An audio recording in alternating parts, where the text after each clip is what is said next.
The first few times we did this, I didn't look at like the chat chat at the at all. bottom right. Yeah. Yeah, and Jordan was like, "Oh, the chat's paused." He's I like, "The paused the chat's video. frozen." He paused it. It's like, man, nobody's talking. All right. Right, I think we are live. We're just getting it sent out now.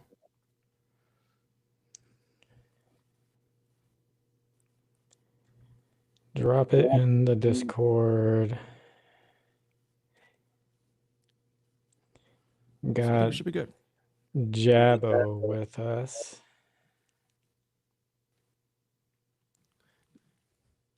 Potentially Japo. Japo. Oh, a nice thumbnail. Yeah. Steven, you're in the thumbnail. Am I? Yeah. Oh man, I look good. I thought it was gonna be like Giannis in a jersey, or Steven with Giannis. You know, Yeah, hanging out around his. Yeah, just chilling. Got one watching. Yeah, we got Danny. Danny, what's up? Danny is my official cigar plug. Good guy. Oh, for real? Yeah, shout out to him. He's super nice guy. Oh yeah. Always leaving nice comments for me, encouraging comments when the haters come. Haven't had many haters lately. It's been weird. Enjoy it. It might be because the bets have been correct. So it's just been really quiet. No, you brought your kid on one time. That's why they have to lay low after that. You know.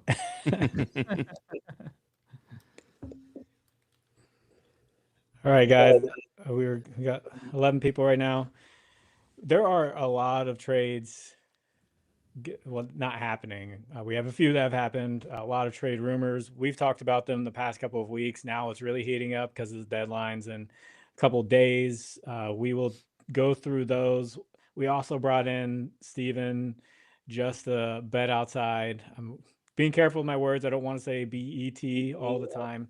And that has nothing to do with the network. Sorry. Sorry, guys. Jabbo. But yeah, he's a Seahawks fan. He's a Patriots fan, and you guys know they're clashing on Sunday. Is it Sunday? Do you guys play Super Bowls on Sundays? You guys know better than me. Yeah, you don't have the much experience there. And when you win, you get like a trophy. It's pretty cool. Yeah. Oh, really? Yeah. Really? When was the last time the Seahawks won? Recently, Legion of Boom days. It was like 12 years ago. Okay, that's good. Thank you for that. I didn't know. I was trying to get it like a gotcha there, like maybe because I remember like the why didn't you run the ball? I remember that one, but Okay. I don't remember you. Yeah, that started off hot. Look at his face; just drops immediately. I didn't come on for this. Okay, Jordan, we keep sticking to the plan. We got this. Okay. But yeah, a lot of trade rumors going on. We can talk about that. We're going to talk about that with the NBA. A lot of stuff with the Cavaliers. Cleveland has. I knew they had the ammo to do it. They've just sat there the past couple of years, and they've been like, okay, we got our core four. They went to play the Knicks. They lost. They got beat down. Jared Allen said the lights were too bright. He's the leader of a book club now and really likes High School Musical. So the Knicks really just kind of beat him in the submission there. And then they said, we're going to roll it back again. They came out and, whooped the Heat and got beat down by the Pacers, and they look soft. So this year they haven't been so great, and deadline's coming up, and I'm sitting there thinking, are the Cavaliers really going to go into the playoffs with this core four again? Like they've been on a winning streak with Darius Garland out and Evan Mobley out.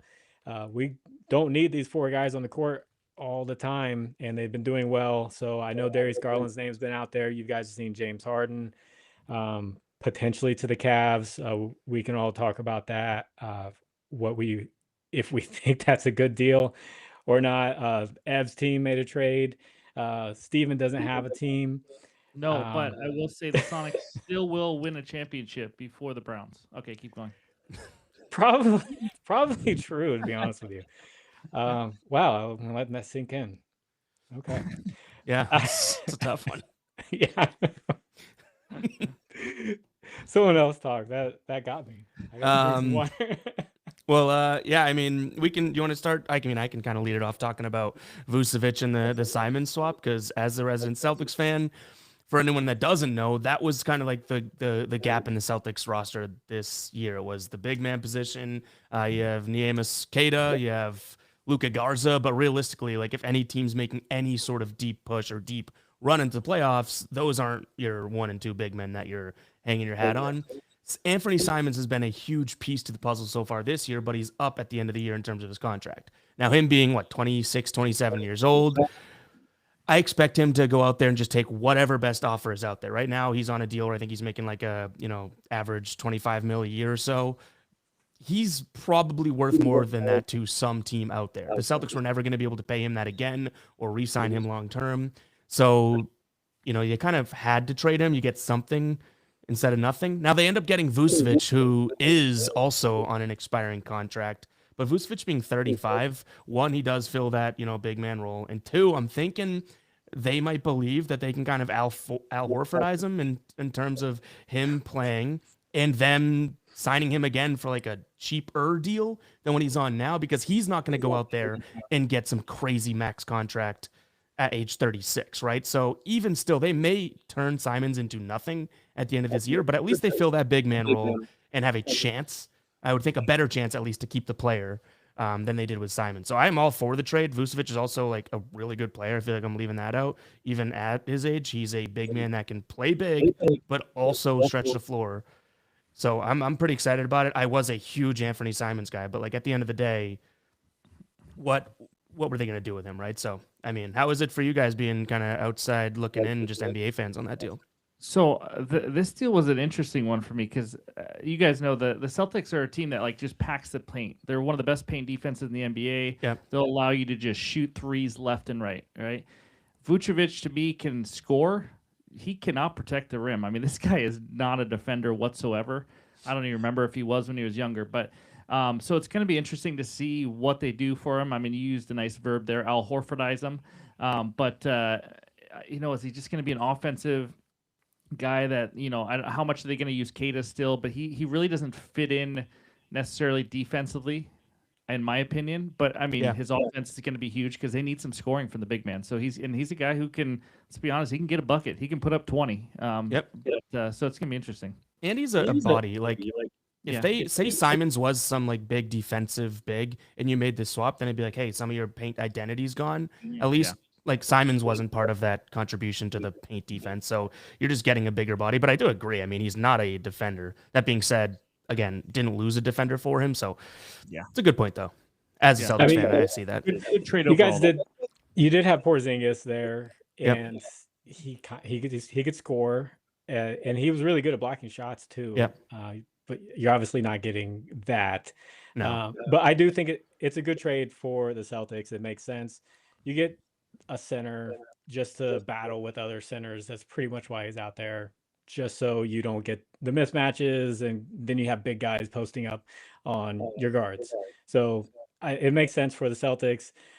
For the Bulls, you already have you have Josh Giddey, you have Ayo Dosunmu, you have Kobe White, they trade Kevin Huerter. You have so many different guards. Technically, before that, Jaden Ivey, Mike Conley too, right? Those are two. That deal went through before this one. So right. I mean, what are we doing in Chicago? Like, are we just trying to play 5 guards and see how it works?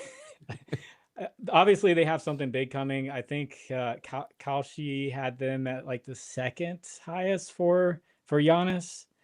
So maybe it's get shooters all around, because that was the Dwight Howard formula when they made it to the finals and they beat LeBron James.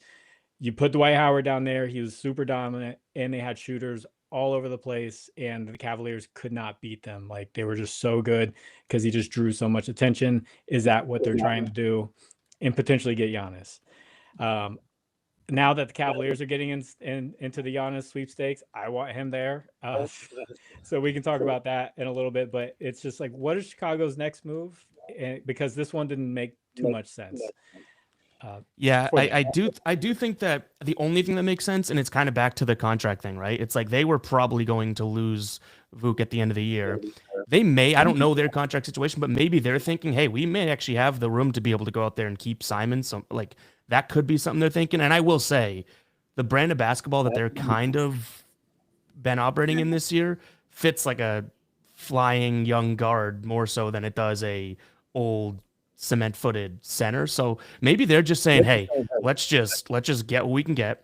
We'll find guys that fit, and we'll think about it afterwards." You know, it's not like the Celtics are more in a situation where they have to make like a precision move, whereas the Bulls might be throwing stuff at the wall, being like, "Hey, let's see what sticks." Because Simons is a really, really good player, so that's maybe all they're thinking. But again, that's kind of a stretch too, because to your point, you're gonna have anyone over 6'5" on your team? Like, geez. I mean, that's what the Bulls have kind of done for a while. I mean, like Zach LaVine, just trade him, see what we can get. DeMar DeRozan, let's see what we can get. So True. they're just tossing guys out there and see, who's going to call us back. We just left a voicemail for 29 other teams. Who's going to call us back? And I guess it was the Celtics. Yeah, and you mentioned Giannis earlier. I did see something. Minnesota made a small trade today, just getting rid of what was it now? Conley, Yeah. someone maybe. But they're trying to clear space, and there's now rumors out there that they're making a big push for Giannis. Whether it happens before the All-Star break or not, I don't even know who they'd give up for that necessarily. Obviously, you're keeping Ant, but yeah. So I think honestly, I'm surprised by all the trades because I thought Giannis was kind of that first big domino. Not to mention trade deadline's tomorrow. It's not even today, which is crazy. It's usually on the last day. So yeah, it's wild. But you were talking about all the guards on Chicago. Just to switch gears real quick, Utah, if the Jazz did make another trade, 4 of their 5 starters are like 6'10" or taller right now. Like it's Wow. absolutely insane when they get they get Jaren Jackson, Lauri Markkanen, Kessler back next year. I don't think they're done. Just like Chicago, I don't think they're done yet. But yeah. Well, see, Yeah. that's what the Cavaliers lineup was when they made the trade for Donovan Mitchell. They had Lauri Markkanen at small forward. They had Evan Mobley and Jared Allen. They were big, and then they got rid of Lauri Markkanen, and they were actually really good when they were just that big all around. And they just didn't have the sexy name, so they went and got Donovan Mitchell, and I really dislike that trade. Now, kind of looking back on it, I kind of dislike that trade, but I really like Lauri Markkanen, and his name's been out there potentially going to another team so they get more picks because they're not making moves for this season or next season, so he could potentially get traded. I think just with all the names being thrown out there, there's so much more that we probably haven't heard of that's probably going to shock us over the next day and a half. Yeah, I mean, there was like even with the Celtics one, it was like I had heard Nick Claxton, Miles Turner, Zubac but like Vucevic, you have to date back like 4 years to hear a Vucevic to the Celtics rumors. You know what I mean? So like, I think us fans like to think we know everything that's going on because of the tweets and whatnot, but like, there's clearly stuff happening behind the scenes. And I don't know if you guys have seen, but like, Shams is catching some flack on Twitter because he's been relatively quiet during this time. But that might even be an example or like a showcase of teams might be playing this deadline close to the chest. You know what I mean? Just because, and we've already kind of seen it. So that's curious to think about or interesting to think about. Yeah. Yeah, and it was Brian Windhorst. He used to be the Cleveland's beat writer. So he was the one that came out and said Cleveland is they're in the race pretty much they want Harden and they're jumping in the race for Giannis. They're afraid that Donovan Mitchell will not re-sign if they don't make a deep playoff run this year. And Darius Garland's been hurt a lot. So, and his name's already been out there for trade. So it's kind of like, are you going to go all in for Donovan Mitchell? And that's just kind of what shocked me a little bit because I thought it was Evan Mobley. I thought he was the guy. But it looks like they're going all in for Donovan Mitchell to potentially get to the playoff or get to the finals this season. And we can talk about this trade and if it potentially happens. It looks like it's really close and it might happen. Darius Garland for James Harden. James Harden is 36 and Darius Garland is 26. Darius Garland has a lot of potential. He's been an all-star. That's a 10-year difference. James Harden's got a lot of problems on different teams that he's been on, complaints. He's going to need the ball. He might clash with Donovan Mitchell. I don't like it, to be honest with you. I would rather for them to make the move. If you're going to trade a young guy for an older guy, make the move with a package for Evan Mobley for Giannis. Try to figure that out. And then move Garland for another wing or big or something like that. Just not James Harden. Just please not James Harden. What do you guys think that move, like James Harden over to Cleveland, makes them more feared in the East? I'll go first here. Go ahead.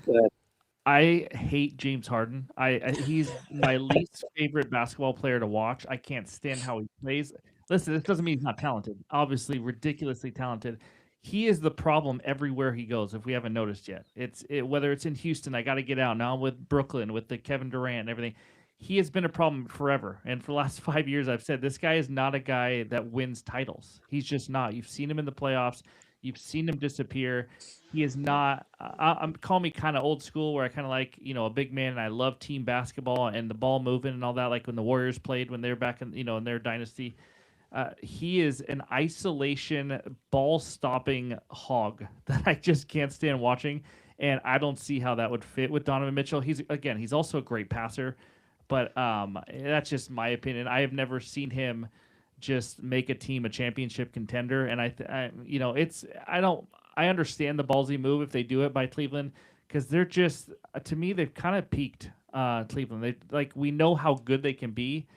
They need to somehow try to raise that ceiling. I think Jared Allen needs to be traded, to be honest with you, but something needs to change in Cleveland, because with all the injuries and all these guys, we've expected them to run away with the East this year. At least I did, with Boston down a little bit and everything, and it just hasn't happened. But that's just my opinion. I'm also a Harden hater, so you can take that for what it is. But I agree with a lot of what you said about Harden. The only thing I'll say is Donovan Mitchell's playing with almost what I would think a worse version of Harden right now. He is younger and everything like that, but Darius Garland takes possessions away from Mitchell. He kind of holds onto the ball. He's also a guy that gets hurt a lot. So it's almost like I do think right here, right now, you put Harden on the team instead of Garland, it's an upgrade. And maybe it doesn't win them a championship or anything, but it's fun to watch. It's flashier. I think Harden's a better passer than Garland too, so maybe it frees some things up for Mobley and everything like that. But the biggest thing here, and I've just been glued to some of these contracts just when we're talking about trades, because Harden would essentially have an option next year. He could enter free agency this offseason. So if Cleveland's going to be like, hey, let's make the plunge and let's make the push, they have to win essentially a championship this year. And while it might be the time to do that because the East seems wide open and everything like that, you are almost, I don't want to say sacrificing everything, but you are saying, hey, this is the moment. Do not miss your chance to blow, in a sense. Because Garland at least is young, and you know what? He and Allen, these guys could have eyeballs on them throughout the league, and you could get something building forward and everything like that. But if you have to trade, Garland, get Harden, you're missing out on a couple of years now. And what if Harden walks at the end of the year and it's okay, well, now we literally did nothing, and you're almost back to behind square one in a sense. Yeah, I agree. And not to mention defensively. I mean, is there a worse guard right now defensively than James Harden, especially at his age? So, I mean, definitely Darius Garland. Well, Darius Garland's not good either. So I guess you're not necessarily. That's what I mean. For this year, it's sure. I think Cleveland, maybe if you're talking getting better, maybe they get a little bit better. But if that's the only thing, I don't think that wins a championship. But it depends on if they're thinking, hey, we gotta get in there type of thing. Yeah, I think you only do it if the Bucks give you a call and say, hey, we like Mobley, we want to build something around him, and you can get Giannis in there.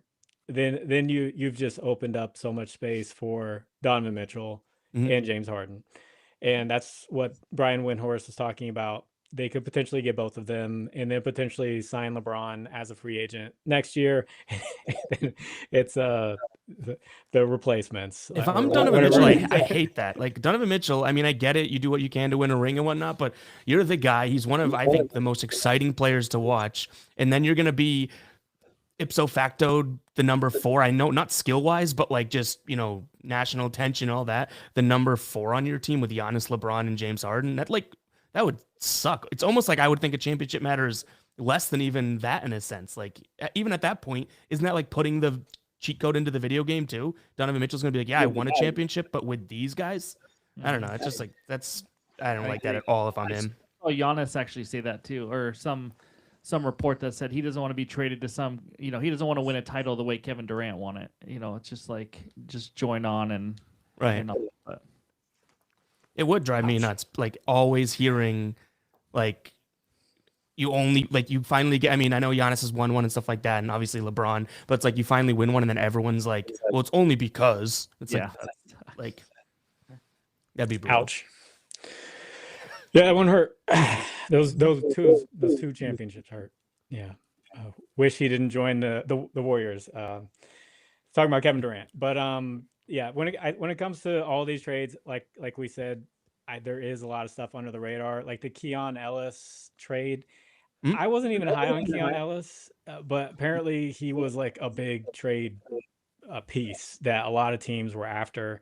And then the Cavaliers they trade DeAndre Hunter for him. So this is how it works. So they trade Okoro for Lonzo Ball because Okoro can't score, and they want a scoring point guard who can also play defense. Lonzo Ball ends up sucking, so they end up can't trading score and can't really play defense. So mission not accomplished. Yeah, so they end up trading DeAndre Hunter for Keon Ellis, who is a backup guard who plays defense and can't score, and now you have him and Lonzo Ball, and you could have just kept Okoro the whole time.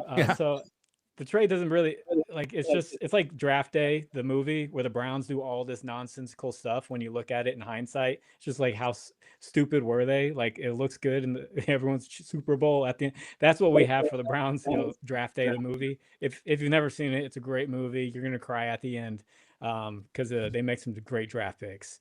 But overall, if you look at the trades that they make, it's like, what were they thinking the entire time? And it's just stuff's just going around, and we are going to get more trades that we have not heard of. I think the stuff that's out there might be just to satisfy NBA fans. Like Cavaliers might get Harden and Giannis. Like that satisfies, like you said, people are going after Shams because he doesn't have anything right now. He's not hearing anything. If you go on NBA Central, who just made a deal with Polymarket, and now it says in their description, not associated with the National Basketball Association. So NBA Central is literally just throwing out rumors that might not have any backing to it. So they're the one to go to if you want excitement. But as far as these deals we're hearing about, none of them could happen, and there could be like no offers for Giannis for all we know. Where do you guys stand on we see John in the chat here saying, I'm hoping the Knicks keep Cat, or Cat gets in foul trouble, but he's got to be a coach. He's got to be coachable to stay. I think that, we kind of, Jordan, I think we talked about this either last week or the week before when we talked about Cat. It's like the Knicks and Cat, if they trade him away, I think regardless of what they get, because they'd probably get something good for him, they are admitting they lost out on that Minnesota trade. And it's kind of a tough pill to swallow if you are the Knicks, being like, hand up, we might have, effed that one up in a sense. But like the Knicks are in a sense similar to the Cavs in my brain, of like, you're kind of in limbo with what you have. And it's like a team that's one piece away from really putting gasoline on fire. But it's like, how do you do that? Because do you take the chance to move Cat and bring something else in return? And it's like, if they get Giannis or something, maybe you have something there. But odds are, when you trade a guy like Cat, or you trade a guy like any of these stars in the league, it's tough to get like someone that's that talented right away back in return. Like, do you guys think, where do you stand on like the Cat market, or I guess what the Knicks should do? Because John, I'm assuming, is a Knicks fan, or it'd be weird just to be hoping the Knicks keep all their guys, but saying he wants to keep all of them, which I see, but it's like, how competitive is that, I guess? I would agree with you. I think the Knicks, this has to be kind of their last shot to try with Cat, because again, the East is open, and they could, I can still see them having, if they went to the finals this year, I wouldn't be like completely shocked in the East right now. And like you said, if you're trading Cat, I mean, you're making a huge adjustment mid-season. How often does that work, where you make a huge trade like that and then you go win a title? It takes a while to gel. Are they going to fit with how Brunson plays? So, I mean, in my opinion, maybe some tinkers here and there, but I mean, trading a big piece like Cat, even though I get it, there's some things, that they're not getting from him. Although I still think it was a good trade, because I'm not a Julius Randle guy either. He's he's And not Cat, exactly. and Cat's been like the X factor, I feel like, for them. Like when he plays really, really well, they're unstoppable. When he doesn't play well, or like John said, gets into foul trouble, it's like, yeah, then you're kind of Brunson ball in a sense. You know what I mean? Which can be good, but Yeah, it's tough. and It's a weird situation. Mitchell Robinson also just plays a few times a week only, or like twice a week, and you need a big man. Cat's still grabbing 10 to 15 boards a game. He's still doing some things. But I agree. Them and Cleveland are kind of in this limbo. You kind of just got to make it work this year. Yeah. Well, I think Minnesota can go and do the funniest thing ever, because the Knicks want Giannis so bad. What if they'd package Julius Randle, Dante DiVincenzo, and get Giannis? Then that's a terrible trade. You'd think that Randall would have to be in that deal, right? Like they're not touching Ant. Why Gobert too? Probably. I don't know. That'd be really funny. Randall, Gobert, and draft picks. Maybe Knicks fans would be like, "What the heck, man? We had the package. We got Anthony Towns with it." But Steven, we need to know now. So you hate Julius Randle, you hate James Harden. What's your list? No, those are two of my ones. They just came up today. I just don't like the ball hog one-on-one basketball players. That's what I don't love. Because and you don't see them usually win championships. To be honest with you, I like team ball. And those are two guys that, I've seen Julius Randle games. My goodness, you guys have seen it. It can get ugly. He will just jack up I've seen him jack up 8 threes in one quarter. I'm like, dude, this is not helping your team at all. It's confidence. Yes, and these guys have talent, but confidence, that's what it is. Yeah, we'll call it that. So those are just the type of players that are just not my cup of tea when it comes to if you're trying to win a title. They can have some big blow-up games and score 30. I get it, but I don't know. I think most people agree with not loving those two type of people at least. Yeah, I mean, if Randall didn't play bully ball, like I like those guys that like get physical and stuff. That's his like point in his favor in my brain. But I agree with you, like a Kyrie or a James Harden and all this. It's like as good as you are, there's still so much that I hate about. And I'm a Celtics fan, so I think the Kyrie hate just kind of comes alongside that. But that type of player, it's like kind of an eye roll, but they are really good. Bully ball is something I love to do, but he's not a guy who should be shooting 10 threes a game. He kind of reminds. Do you guys remember Zach Randolph back in the day? Yeah, Knicks player too, and a lefty, right? He's and he played for Memphis. He's like that's like a good comp. He's a lefty and everything. Yeah, could barely jump over a credit card, but just played bully ball. He was. That's what they remind me of. But he never shot 10 threes a game. So yeah, there you go. But see, it's good to know those guys because I mean the people watching us right now are mainly the sports betting community, and we want to know who those guys are who are going to keep shooting. Because I know if I bet on Michael Porter Jr. and he misses his first 5 shots, that's not going to deter him from taking the next 5 shots in the next. No, it almost seconds. Encourages. Right. Yeah, because I had Naz Reid last night who was awful and cold, and I saw him miss 2 threes in the first 30 seconds, and I'm sitting there thinking, well, he's not going to want to shoot threes anymore, and he really backed off from it. So you do have those guys who get a little bit scared if they come out cold. So it is good to know the ball hogs. And if you want to put money on them, if they come out cold, they're either going to finish 3 for 21, or they're going to start knocking down some shots and get your bet for you. So yeah, love them or hate them. That's fair. Yeah, betting talk and who can win a championship talk, 2 different things. Pretty different. Very fair enough. Very true. Do we have? I saw someone ask for player prop. If you want the 2 best player props for today, go to Just About Outside. Go to his video. Fast forward to the end, and he puts them right there at the end for you. Yes, I do it every time. Kill the algorithm. Do anything you can to make my channel go down, and just go to the recap screen. I do it every time. I'm like, what's Steven got today? And I just go right to the end. And people ask me for it too, because you do it. You're the one ruining it for all of us. People are like, hey, can you put a recap of what you just said for the past 15 minutes at the end of the video? So us who don't have much time can just go see what you picked. I'm like, no, I did 4 hours of research. You're going to have to listen to my video and find out what I put in there. Okay, well, Sometimes I put props up on the screen. I don't even talk about them. I'll just put them there just to see if someone comes back and they're pissed off when it misses. So, to be honest, I did that because I thought it'd really help when I first started the channel, and then I learned more about the algorithm, how people are going to watch the video, and I'm like, well, I can't take it down now. Like I just yes, you can. I could. Yes. Make them watch the video. So, guys, if you want to know the two best bets for today, go to Steven's video and just fast forward to the end. I could probably find out for you in like the next 30 seconds. Whatever. Yeah, whatever. No comment. Sorry, I just had the mess with you there. I mean, it's true, but that is what I do. First, you got to hear the dad joke first, and then fast forward. That's right. I've had people come to me and they're like, "Hey, man, why don't you say any dad jokes or anything like that at the beginning?" I'm just like, "Look, I just want to get to the bets." It'd be tough to do it now. Now you'd just be taken from his Yeah. his I'm a new dad. I'm bringing some joy to the world. That's all I'm trying to do. You Yeah, are. just bring some joy. You are. But we're 30 minutes in. Is there anything more rumor related? Have we talked about Giannis in general? What I hear the Heat are number one right now, but I We don't also heard the see- Heat were going to be patient and get him in free agency. It's like you just hear, right. I don't know.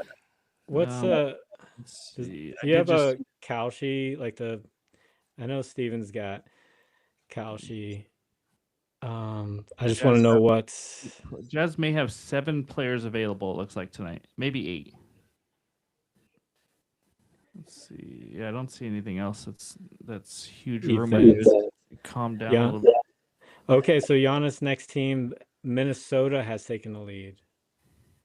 Yeah, that's why I think they made those trades. I think we're starting to see them try to open up some cap space. 20% chance Minnesota's taking the lead over Miami, then Golden State, Chicago, New York, Cleveland.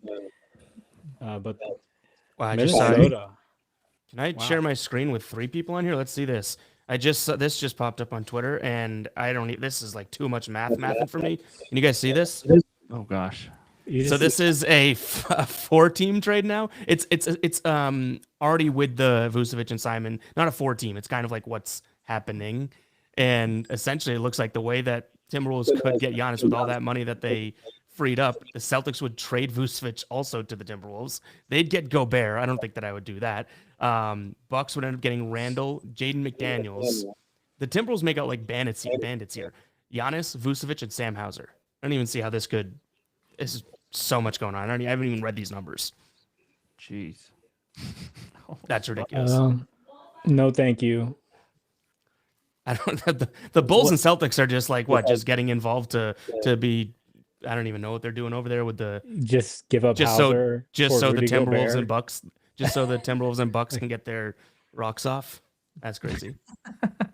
Would you guys? I'll just ask this: would you guys trade? Let's just say it's Randall, Gobert, and some picks, a couple first-round picks or something. Would you guys do that if you're Milwaukee, even? Because in my opinion, that doesn't really do much for your future. No, I want a young guy. Yeah. I want like a Mobley. I want a guy like Mobley who's 23. And I think they should be able to get that. Yeah, I think they can. I think the deal's out there, but I don't know if Minnesota has like a. I mean, you want Anthony Edwards. You're not going to get him. Yeah. McDaniels, I guess. I mean, it's a piece. Yay. Good. I think he's a good player. I mean, good defensive player. He's good, but like he's not like build your franchise around. Like you want a piece you're going to build your franchise around because you're giving up a guy who won a championship for you, who you could build your franchise around, and you've done poorly at it. Which I actually found out I didn't know this. The Bucks owner is the same owner as the Cleveland Browns. So I'm just like, okay, well, that's why everything's getting effed up over there. Right? Yeah. Who is that? That guy must be like a trillionaire. It's Jimmy Haslam and his wife, Dee Haslam. I guess they always include her name. She must be a millionaire before they met, or billionaire or whatever. But yeah, he's the one who wanted Deshaun Watson and all the massages and got in on that. So that's probably what he's asking for. Are you saying there's news we don't know about Giannis? He's saying, "Hey, I think Giannis Minnesota, might like massages. yeah, does Rudy Gobert like massages? Yeah, probably. You know, which one of them, likes? Maybe they trade for Giannis for, or maybe Minnesota goes and gets Ja Morant just because, they want someone who's been a headache, and they go get James Harden. Yeah, Amazing. like we got to make news somehow. Yeah. And by the way, speaking of Ja, you would think Ja has to go by tomorrow, right? I mean, you got rid of Jaren Jackson. I mean, are you going to rebuild or are you just going to keep Ja? Ty Jerome has looked great in the point guard position these past 2 games on a minutes restriction. And I think they wanted to get him out there before this trade deadline, just see what they have. Because he left Cleveland for the bag because Cleveland couldn't afford him anymore because they were in the second apron. And I know he could play point guard, and he had, what was it, 20 points and 8 assists in 20 minutes the first game. And then yesterday he had like 16 and another 8, I think. So in 20 minutes, like he's not a headache. So I think you've seen what you have in a potential point guard right there in Ty Jerome. I think they do make a move, and I don't think they're going to get much back. It could be I've heard Miami, I've heard Minnesota, a lot of names out there, but who knows? It could be the Jazz. Or the Kings. Needs to get a guard. If he goes to the Jazz, that'd be crazy. Just Ja and Jaren Jackson just back on the same team. And Vince Williams, I think, went with Jaren Jackson too, was the guy that Ja got in that fight with. So that'd just be wild. There's like swap rosters. Houston does need a guard. It sucks that Van Fleet is hurt for the year because he's perfect for them. So I don't know if they just waited out instead of making a big move for a guy this year. I mean, they have Kevin Durant. Aren't they trying to win like immediately this year? I keep forgetting he's old. Yeah, he's old. A lot of these guys, I hear their ages, they're like James Harden, 36. I'm like, damn. I know. I just sit back and I'm like, damn.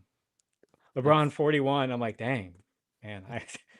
I was at his first game here in Charlotte. Like, it's damn. It's weird. It's really bizarre. It makes you feel old yourself. The Durant, like he's still, I keep forgetting, not forgetting, but it's like he's still playing like 40 minutes. He's scoring the snot out of it. It's like kind of some of the most impressive stuff we've, scoring wise, right? That we've probably ever seen, which is kind of cool. It's not talked about at all. And yeah, he'll play back 36 minutes. I mean, it just doesn't, it's crazy. Yeah.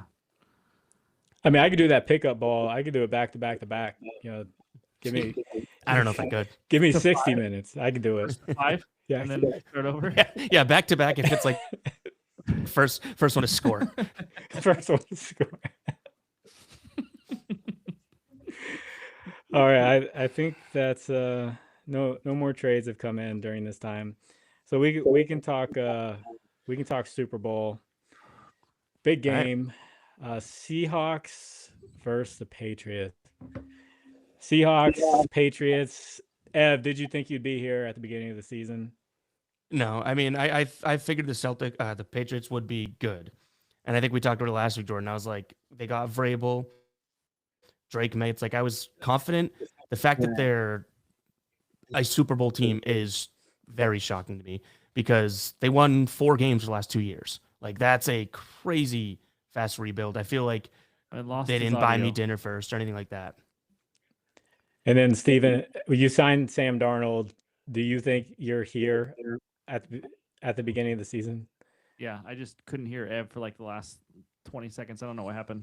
He basically said we got Mike Vrabel, an Ohio State guy, so we were definitely going to the Super Bowl. That's basically what he said. Hey, I'm an Ohio State fan too, so we do have that in common. What was your question though? It was you got Sam Darnold. Did you expect to be here? Absolutely not. No. No. So I knew going into the year that I was really high on our defense. I was like, you know what, this is a young defense, and they are going to be legit because we brought it. We have Mike McDonald. I know how he is as a coach and defensive mind. So I had that going for me, but for us, I just didn't know. First of all, I didn't go into this year thinking JSN is the number 1 receiver in the league. So I didn't know we had that, which is, which is kind of like it was like a Cal Raleigh experience for the Mariners. It was just like all of a sudden this guy just has this insane year, and just kind of carries us offensively. And then I didn't know what to get from Sam Darnold early on in the year. He's still trying to fit in. So no, I did expect us to be a playoff team, but I mean to be in the Super Bowl and a favorite in the Super Bowl, absolutely did not expect this. No. I had the Seahawks plus 575. Can in you my hear preseason. Ev? I can't hear Ev. I can hear him. He said, let me see. I'll rejoin. Is it? Yeah, he said, I really wish Ohio State made the final this year, and they probably would have won it all if they beat Miami. Who put the Browns? Can you hear me now? Yeah, I can hear you. Was that on my side or yours? Sorry. I don't know. I just joined out or left, joined back in. I said that I had the Seahawks plus 575 to win their division preseason, and that was one of the most like fun sweats throughout the entire season. Right down to the wire. That's awesome. Yep. Yeah. Real quick on this game, I just saw this and I have to point this out. The chances of predicting a Patriots Seahawks Super Bowl was 1 in 4,800. Here are things that had a better chance: baby being born on leap day, losing your luggage on a flight, which is 1 in 3,000, living to 100 years old, and seeing a white deer. I just want to point that out. That's pointless information, but that's how unpredictable the Patriots Seahawks Super Bowl is. So what are my chances that the Browns make the Super Bowl? Oh, well, let me know. Should we talk about lightning striking like 8 times in one place, or 1 in a million, 1 in a 1,000? You're getting hit by lightning 7 days in a row and just become a dumber moment on a sunny day. Like it's got to be one of those like lightning sun showers or whatever. You had 2 Pro Bowl quarterbacks on the roster this year, though. That's crazy. Yeah, it's wild. Not many teams can say that. So good. And you were talking about Jackson Smith and Jigba. I have a number. I want you to guess it. So Ohio State played Utah in the Rose Bowl in 2022. He was playing with Marvin Harrison Jr. and Emeka Egbuka. Travion Henderson got some receiving yards as well. How many receiving yards do you think Jackson Smith and Jigba got with that team against Utah in the Rose Bowl? It's either going to be comically low or comically high, right? Yeah, that's what I was thinking. With who again? Say it again. He had Marvin Harrison Jr. and Emeka Egbuka on his on the receiving core, and C.J. Stroud was quarterback. 148. Let's say 26. 148. Double it, and then to put on more. He had 347 receiving yards with Marvin Harrison Jr. and Emeka Egbuka there. And Travion Henderson got a nice 27 yards receiving, so he's pretty good too. But yeah, you didn't think that guy was going to be like... No, I thought he was a stud, and they underused him.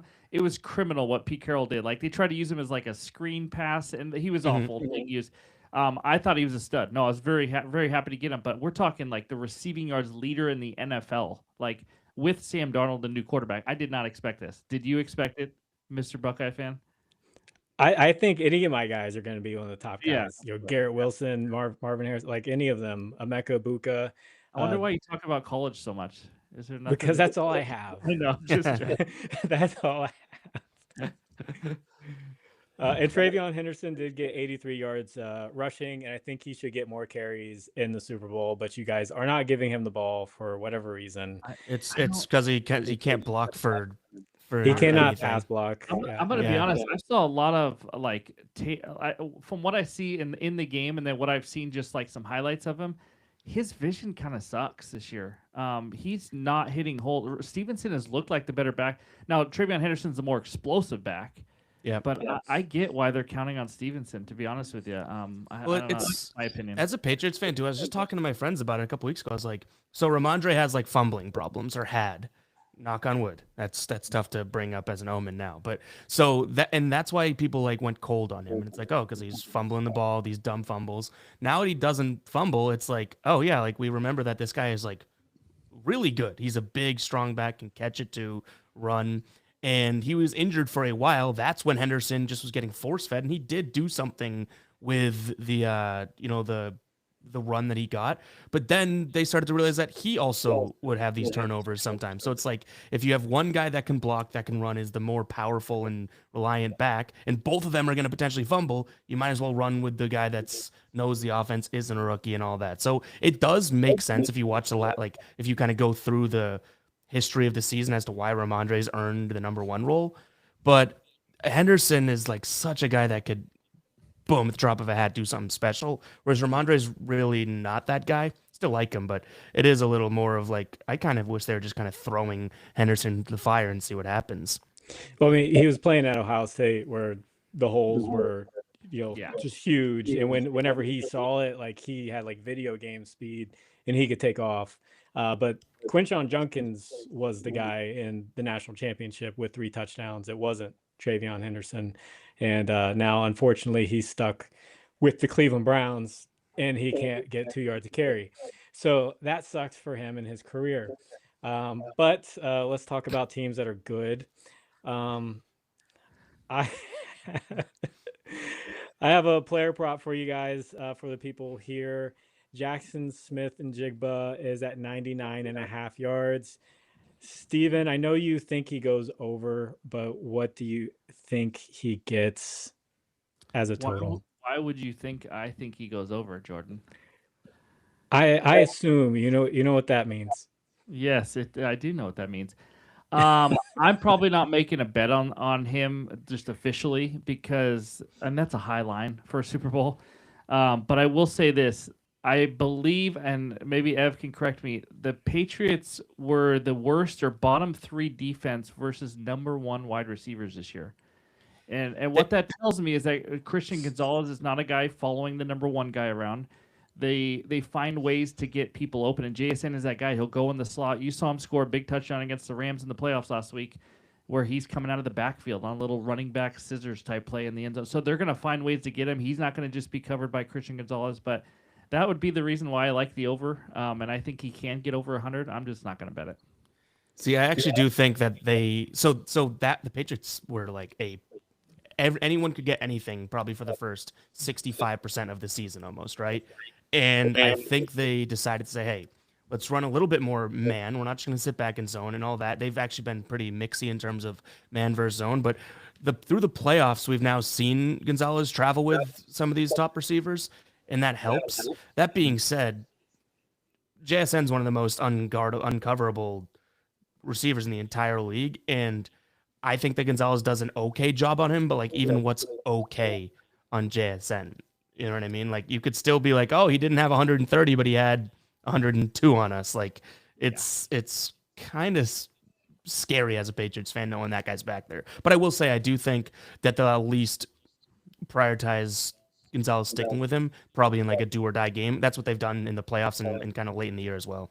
Okay, well that's gonna be a great fun matchup to watch because I will say Seahawks wide receiver target share or target rate is like number 1 versus man. I had the number here, but they have the largest drop off when it comes to zone. So I'm really curious to see if you guys have been playing more man in the playoffs. Then it sounds like and Sam Darnold it's been good against man. Yeah. Right. Yeah. So I'm confused. I'm not confused. I'm interested to see if you guys do go to zone because of how good we've been against man in this game. It is weird. That's what I was thinking about even Seattle versus the Rams last week because Seattle mix up their defense, but it's like you could play zone, which they're I think a little bit, or they're just a good defense overall. But do you give Matthew Stafford the coverage he looks, or do you try and play man, which could be more risky with all those receivers? And you know what I mean? That Patriots are kind of in a similar situation here where it's like, well, what are you going to play? Because if you go man, JSN, like that's wide receivers often will beat the defensive back anyways if they're that good, but JSN's a different animal. So now all of a sudden you're forfeiting that up, but maybe you're making it up for it other ways, I guess, because I don't know who else would get open in that sense either. It's not him. Yep. And next prop. So I guess both of you guys are kind of feeling the over, even though it started at like 91.5. So I wouldn't bet it now. Like you guys, if you're betting Super Bowl props now, you might be a little too late, especially on overs for very popular players. That's just my thoughts on it. I probably would actually say I'd say under. Like if I had a gun to my head right now, because he could have 95 yards and it's like what a good game from him. 100 plus in a Super Bowl is just crazy. And you always see like some other guy step up in the Super Bowl, some unsung hero or something. Yeah. Okay, I'm just going to remind you guys, 347 receiving yards in the Rose Bowl. Similar Just competition. saying. You're right. Similar competition. Yeah. Just saying. Yeah, Utah, the Patriots. So And they did play the Patriots played a somewhat of a similar schedule to I imagine what Utah did that year. So yeah, I mean Utah was good. they're, It the feels Rose really Bowl. good to hear that from a Patriot fan. I have been getting blasted by Patriots fans all year because I've been talking about their strength of schedule. Now, how much does that matter for the Super Bowl? They're here. It's one game. Right. You got whatever. It's not a huge deal. But man, Patriot fans have been all over me. They're winning and blah blah. It doesn't matter. It's like, well, I even said last game, I was like, at some point, you Patriot fans have to laugh. Like, not only have you had an easy schedule, now you get to face Jared Stidham in a blizzard. Like, this is just getting hilarious at some point. Yeah, I've been talking about it in my videos too. It's like you can't. It is what it is. I think that anyone that's like, oh, the schedule doesn't matter. It's like, no, it does matter, right?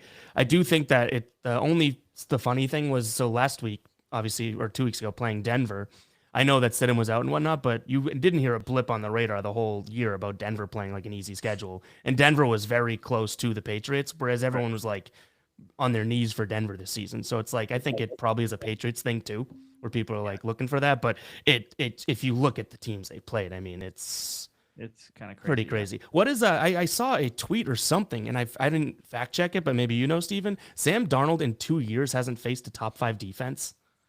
Is that true? I guess so. I looked at their schedule. They've played a legitimate schedule, but maybe not top 5 defenses. Like overall, you mean? You think overall defense? I don't know. I didn't really pay too much, but it was with Minnesota and Seattle. I do know he's the first quarterback ever to win 30 games in 2 years or something, which is just crazy to think. Sam Darnold is that guy. Yeah, it's crazy. 30 plus games or something. Yeah, it's wild. But yeah. Sorry, Browns fan. Go ahead. Oh no, I'm looking to see if you play the Browns because Browns might have been a top 5 defense at one point. Hey, don't. And then they're bottom 5 on the road. I think what you mean is Myles Garrett is just like a top 1 human, and that's why the defense is good. I'm just checking his stats. Like, well, how did you do against us? We must have shut him down. Like that's obvious. And he played the Texans this year. Did not play the Browns last year. Okay, so he did not play a top 5 defense over the past 2 years. It makes sense. What's the didn't you have another prop for us? I did. It's Ramondre Stevenson. So obviously he got a ton of carries last week because it was very snowy. He got 25 carries. He had 16 the game before. They have his line at 49.5 right now.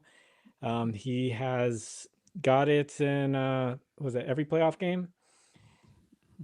Does he get it against Seattle? Do you think he's gonna get the carries?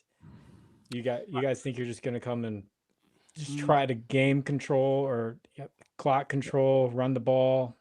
My first thought is this is a tough one. And again, like you said, all these props, like you should be betting the Super Bowl for fun right now. Like there's not a ton of value. You should not be blowing your bankroll or anything like that. But this is a tough one because I would lean over because of volume. Like they are just giving him a ton of carries, but I just don't see him doing much. This Patriots O-line is a problem for them, and I think Patriots fans will agree. And they are facing one of the best front fours in the NFL, the best run defense in the NFL. But again, he could get 20 carries for 51 yards. You know what I mean? So it's a tough call game script wise. And what I think is going to happen, I think they're going to throw the ball a lot because I love Drake May over pass attempts. In fact, I would ladder it up as a bet here. But yeah, I don't know. I don't have much. Yeah, I'm not going to say under. Like, I do think that he can get 50 just because they're going to need that if the Patriots compete. But I like his receiving yards even more because he's, like I already said, he's going to be the back that's in there for these, like, pass attempts. His line right now, I think he can get, like, still 19. I looked at it earlier. I took it at 19.5. But even more so than that, if you can get plus money on a bigger number, I think that he's going to have some of these little leak out plays. And I just, like, look at what both of these teams have done to the run in the playoffs so far, right? And it's like the Patriots really haven't seen much of a running back core, but like Seattle saw Christian McCaffrey, and Christian McCaffrey ran for like 30 yards or whatever it is. You know what I mean? And I think they ran a lot of outside zone, which is what the Patriots have been running lately as well. So it's like Seattle's primed to just stop probably whatever the Patriots kind of throw at them on the ground. So I would say, kind of like Jordan, I would say over just because he's going to get the volume. But like, I'd be shocked. I'd be a very happy camper, but I'd be shocked if we see like Ramondre with like an 80+ yard game. I think he only gets the volume if you're winning. Probably, yeah. Close game, yeah. Game script, you'll know by halftime if he's. I mean, because it's all game script wise. If they fall down by 14, he's not getting that probably. You know what I mean? And that's again why I would pivot just even to his, like, I think one way that you can think he's going to get a lot of reps, not necessarily carries or just touches, would be in the receiving game, because he'll at least be in there to block. And like if things fall to crap, he's going to leak out and maybe Drake flips him something or something like that. So I'd much rather that. But Seahawks do struggle against running backs out of the backfield, and they also struggle against tight ends for what it's worth. Hunter Henry is like a very popular bet right now. But so basically, guys, if you have missed out on the value early, watch the game, and then when Bad Bunny comes out in a dress, go and live bet.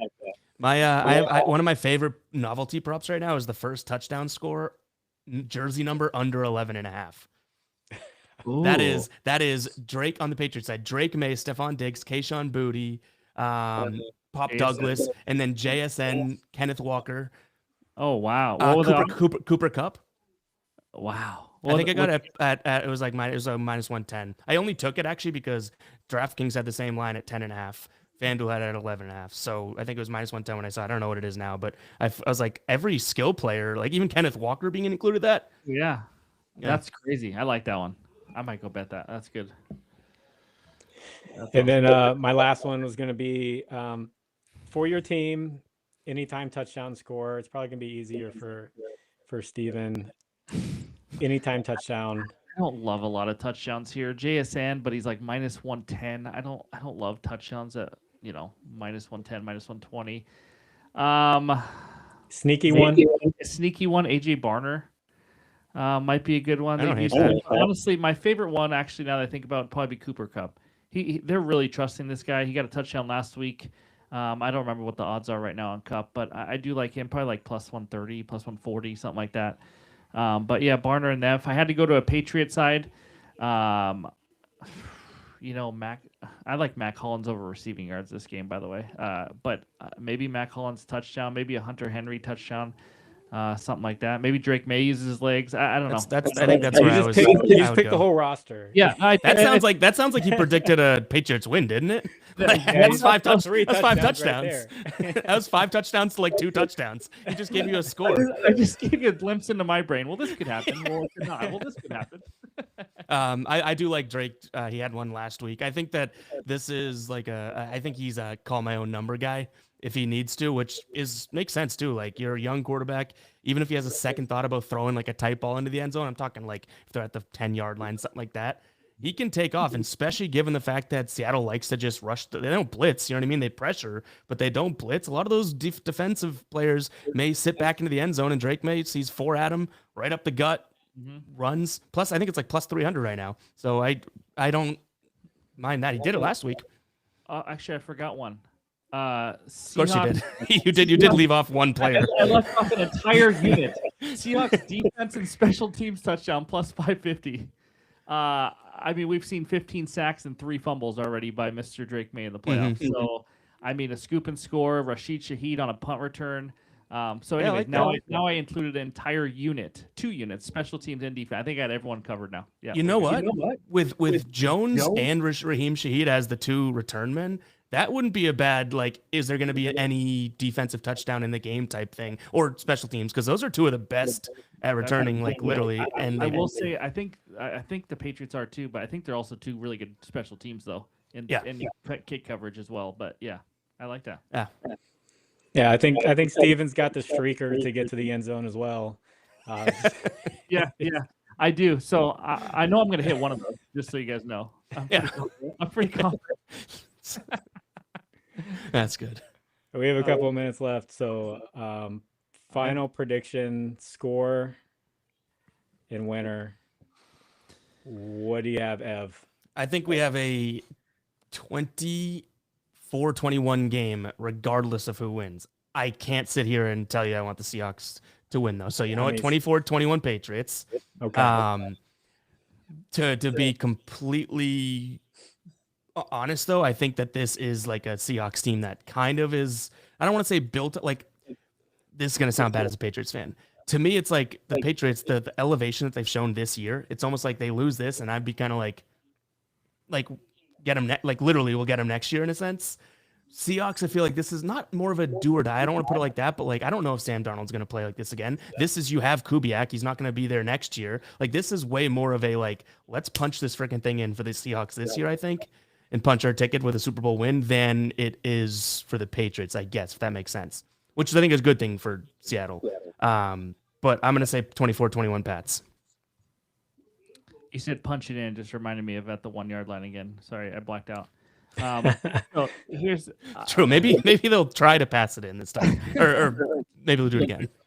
So here's my honest thoughts, and I get called a homer and everything like that, but I'm actually harder on my team, which I'm sure a lot of people are, and I always try to find, like, how can we blow this, or I'm a Mariner fan, so I'm used to getting things 3 innings away from our first World Series in the history of our franchise, and Springer hits a 3-run bomb. So I'm used to stuff like that. But I will say this: I'm really confident. I've never been this confident in a Super Bowl. We are the better team. Our defense is just unbelievable right now. Like, if you take out the Rams, and honestly, the Rams own us. Their offense is number 1 in the NFL for a reason. If you take out them, in like the last 2 months, we're averaging giving up 7 points per game. Drake May has struggled in the last 3 games against good defenses, and he hasn't had to do a lot. One was a blizzard, and I get that. I'm what the Patriots have done is awesome, but I just think we are an absolute powerhouse. We have more talent, but it's the Super Bowl. It's a spectacle. There's nerves. There's a week in between. Bad bunnies at halftime. Like, it's a whole different type of game. You know what I mean? Like, it's not just your regular game, and we've seen underdogs pull it out. So that's my only worry. But I will say this: if the Seahawks get rolling early, whether it's a touchdown or a kick return or anything, I think this game can get out of hand. I do think they have the potential to blow them out. So it's going to be important, I think, for New England to kind of just keep this close in that first half, give them a chance. I do think a little more pressure is on the Seahawks, but I just think we're freaking good, to be honest with you, especially defensively. And that's what makes me feel good. The crazy part about this game, I will say, I'm more nervous about the Patriots' defense than I am their offense. And I'm really curious to see, because the Patriots' run defense has been elite, and I've been saying that. Once Milton, who's a stud, Spillane, who's a stud, he's been questionable. I think he's questionable, actually, questionable to play. Yeah. Once they're all healthy, they're one of the best run defenses. But like Ev said earlier, they faced like Vidal Sassoon and all these other guys in the playoffs. It has not been good competition. So I'm really curious to see about how our top 5 run offense against their run defense is. I think that's going to kind of determine the game. So I'm more worried about the Patriots defense. I'm really, maybe I should be more worried about Drake May in this offense. I just really don't think they're going to do a lot. I mean, we are facing, Mac Hollins, Stephon Diggs. It's an okay receiving core, but this is a pretty elite secondary. We're number 1 against outside wide receivers. They're going to have to be more creative. I think the margin for error for the Patriots is a lot less. But like I said, it's a Super Bowl. Anything could happen, but I would not be surprised if we also pulled the Broncos when they were the number 1 record-setting offense in the Super Bowl with Peyton Manning, and we beat 1,000,000-10. You know what I mean? So I wouldn't be surprised by that. So, like, I think I kind of echo what you're saying, because I think if the Patriots can stop Kenneth Walker and that ground game, then I would be, if I was a Seattle fan, and I know Sam Darnold's been so good, but you still are almost waiting, knowing Sam Darnold, waiting for some other shoe to drop. And this is the team that he saw the ghost against. And I know that that's so in the past, but like, it could be a 2 + 2 = 4 if the Seattle can't run the ball. And it's like Sam Darnold is now just overwhelmed, or he's finally, Drake May's probably like, yeah, I'm a rookie, this is nerve-wracking, but Sam Darnold's like, again, like, this is pressures, like, I've been counted out, here I am, like, he's probably thinking a little bit too much. And if we know anything about Sam Darnold, even when he's been good with Minnesota and Seattle, when he gets to thinking or he feels that pressure, sometimes bad things can happen. When he just lets it rip and plays, he's a really, really good quarterback. But when he lets things, like, even I think one of the biggest games of the year was that first game against the Rams. And it's like I mean, you guys still almost won that game, but punched in the face by that defense. He's throwing to their guys. It's like you got to be able to run the ball, which I do think Kenneth Walker is like criminally underrated. And I know people know he's good, but he's so talented and fast. And like if they shut him down, Darnold's going to be in a little bit of a world of like, I don't want to say pain, but it's that I wouldn't want to be Seattle and holding like just a Drake May versus Sam Darnold throw off, because I think one of the biggest keys would be Kenneth Walker and how good he is. Yeah, then I think we get a lower scoring, and then I think if our run game can't do much, I think this is an easy under in this game, to be honest with you, under 45.5. I think it's defensive battle. But I agree. In the back of my head, very back, I push it back whenever it comes to the front of my head. Will Sam Darnold, after having the game of his career, F all of us over in the Super Bowl? Will he do it? Will he throw 2 or 3 picks? But because he has actually had a great running game the last month or two. That makes life so much easier on a quarterback. So now all of a sudden, if he's running into a brick wall and we're just counting on only Sam Darnold, it's a little scary. But I haven't also loved what I've seen from Drake May in the last month. It could be turnovers on both sides. Yeah. But So what's the score prediction, Steven? Oh, was that the actual question? Yeah, that was see, guys, this is why you fast forward to the end of the video. You get all the analytics and everything. You get the breakdown. You get all that stuff. Outside receivers, really number one there, and then you go to the end, and then you get the score. This must be so fun for Jordan these last few minutes. Are you done? First of all, I'm the only one on camera all the time. I get to talk to human beings right now. It's like after watching kids, I get to talk to adults sometimes. Okay. My final score, I'm going to say like 27-17. My best bet in this game is I think the Patriots team total under 20.5. I don't see how they get over 20. Nobody really is except for the Rams against us. But I think it's like a 27-17 game. We hopefully win easy and don't make me sweat it out like the Mariners. So. Okay. Well, I think the first half goes by pretty quick. I think the clock's going to go tick, tick, tick, tick, tick, and you're going to see a pretty low score going into halftime, where you make your live bets and watch Bad Bunny in a dress, and then I think everyone's a little.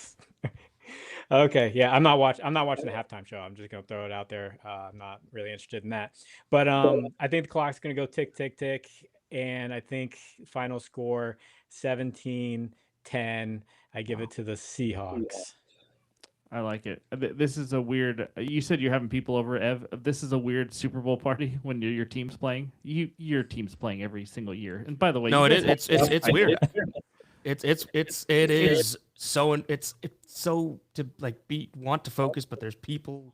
It's gonna be. It's hard. Yeah, we're hosting it, and so I got my dad coming over, a couple friends. I'm like, you guys need to know, like I'll have food on the table, but I'm not hosting. Like I am here for this game, and I need you guys to be quiet. I need In fact, we got duct tape right there. Everybody. And my uncle actually lives in a little side place on my property, and he's a huge Rams fan. He hasn't talked to me in a week. It's been awesome. Oh, jeez. All right, guys. Well, that's predictions. We are 8 minutes over. So we'll be back with official trades next week. Mm-hmm. Good luck to both your teams. Any final words? May the best team win. I will say, even take my fandom out of it, which is hard. We've had so many like dud Super Bowls, not necessarily recently, but like I'm praying for somewhat of a competitive, good game because we've seen some bad ones lately. Yep, and it's good to see just newer teams. Patriots aren't a newer team, but newer players and younger players. It's cool to see, not Mahomes and Lamar or not Lamar, but Mahomes and these guys. Yeah, but yeah, thanks for having me on, guys. This is a lot of fun. This is cool. Yeah, it was sweet. We'll catch everyone next week. See you guys.